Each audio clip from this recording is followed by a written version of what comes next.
সবাই কেমন আছো বন্ধুরা? আজ তো ভেবেই নিয়েছি আমি প্রচুর কাজ করব, তাই দেখো প্রথমেই বাঁশি বাজিয়ে দিল যে নাকি নোংরা নিতে এসছে। তাই সমস্ত নোংরা নিয়ে কিন্তু বেরিয়ে পড়েছি আমি। দেখো নোংরা নিয়ে চলে গেছে, এবার টুকটুক করে সমস্ত কাজে আমাকে সারতে হবে। তাই ভাবলাম যে কিছু জামা কাপড় ভেজাতে হবে, সেগুলো আগে ভিজিয়ে দিই। আমি কিন্তু এখনও চা খাইনি। তা দেখো টুকটুক করে কিন্তু সেই সব গরম জল নিয়ে এসে আমি কিন্তু জামা কাপড় ভেজানোর জন্য একেবারে রেডি হয়ে গেলাম।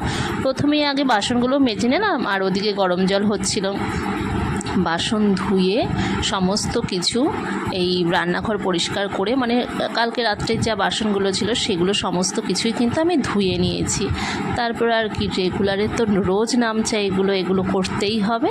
তাই যাই হোক, রান্নাঘর পরিষ্কার করে গরম জল যখন ওখানে হচ্ছে, তারপরে ভাবলাম যে আমি তাহলে চাটা বসিয়ে দিই। চাটা বসিয়ে নিয়ে কিন্তু আমি জামা কাপড়গুলো ভিজিয়ে নেব।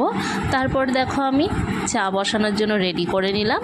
তা আমি তো এভাবেই চা বসাই। তোমরা জানিও তোমরা কিভাবে চা দাও, মানে চা চিনি সব কি আলাদা আলাদা টাইমে মেনটেন করে দাও নাকি সেটা আমাকে জানিও। আমি কিন্তু দেখো 1 কাপ জল নিয়েছি আর 1 কাপ কিন্তু দুধ নিয়েছি। তারপরে যথারীতি গ্যাস ধরিয়ে দিয়ে কিন্তু চা পাতা চিনি আমি পরপর কিন্তু দিয়ে দিলাম। দিয়ে কিন্তু একেবারে আমি গ্যাসটা ধরিয়ে আমি বসিয়ে রাখলাম কিছুক্ষণ।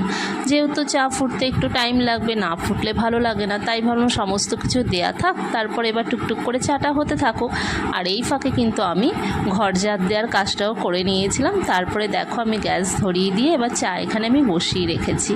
তারপর চলে গেছি গরম জল আনতে। তা গরম জল দিয়ে কিন্তু আমি জামা কাপড়গুলো এই দেখো সার্ফ মনে হয় সব আমি ঢেলে দিলাম।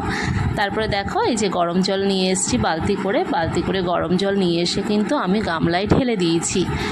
কারণ গরম জল না দিলে জামা কাপড়গুলো না ঠিক ভালো হবে না, মানে ভালো করে ধোয়া যাবে না। তাই একটু গরম জল দিয়ে ধুয়ে নেব, ভিজিয়ে রাখবো আর কি। তা দেখো এবার টুকটুক করে কিন্তু সব এক এক করে আমি ভিজিয়ে নিচ্ছি গামলায়।